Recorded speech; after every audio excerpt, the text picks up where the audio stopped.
ఎక్కడైతే నెల్లూరు జిల్లాలో ఆయన ఉండే నివాసం, ఆయన పుట్టిన ఇల్లు, ఆ ఇంటిని కూడా ఒక మెమోరియల్గా తయారు చేస్తాం. అక్కడ ఒక విగ్రహం కూడా పెడతాం.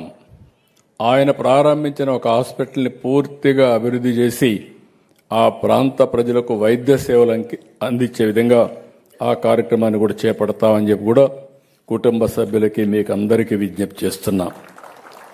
ఇది కాకుండా ఈరోజు ఇవన్నీ చూసిన తర్వాత కొంతమంది ఇంకా కూడా రాజకీయం చేసే పరిస్థితిలో ఉన్నారు.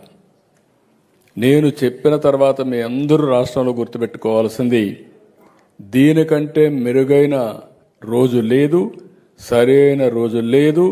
ఆయన త్యాగం చేసిన రోజు.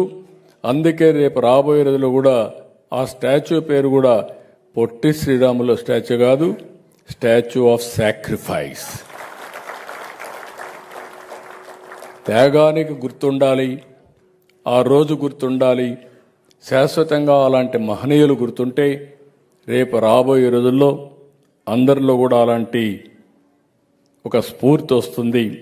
జాతి కోసం పనిచేస్తారని చెప్పి కూడా నేను మీకు తెలియజేస్తున్నా.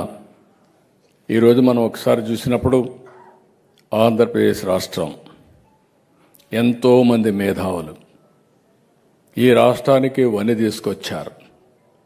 కానీ మన దురదృష్టం, పర్మనెంట్ అడ్రస్ లేకుండా అటు ఇటు తిరిగాం.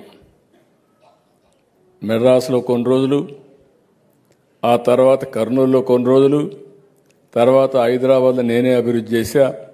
ఈరోజు one of the best liveable city అంటే దానికి చిరునామా హైదరాబాద్. ఆ నగరం ఇప్పుడు తెలంగాణకి వెళ్ళింది, పర్వాలేదు. మళ్ళీ ఈరోజు అమరావతి నగరాన్ని భావి తరాల కోసం ప్రపంచం మెచ్చే నగరంగా అమరావతి నిర్మాణం చేస్తామని మీ అందరికీ హామీ ఇస్తున్నా. ఆ ఒక్క నగరమే కాదు, విశాఖపట్నం, తిరుపతి, ఈ 2 నగరాలు కూడా తయారు చేసుకుని అధికార వికేంద్రీకరణ ద్వారా, అధికార వికేంద్రీకరణ కాదు అభివృద్ధి వికేంద్రీకరణ చేసి మళ్ళీ తెలుగు జాతి ఏ విధంగా ముందుకు పోవాలో చేసే బాధ్యత మనం గుర్తుపెట్టుకోవాల్సిన అవసరం ఉంది. ఓసారి స్ఫూర్తి ముఖ్యం. నేను ఎన్నోసార్లు చెప్తున్నా మీ అందరికీ, ఆంధ్రప్రదేశ్ రాష్ట్రం కోసం ఆ రోజు హైదరాబాద్ నిర్మాణం చేశాం, నాలెడ్జ్ ఎకానమీకి చిరునామాగా చేశాం. దానివల్ల సర్వీస్ సెక్టర్ విపరీతంగా పెరిగింది.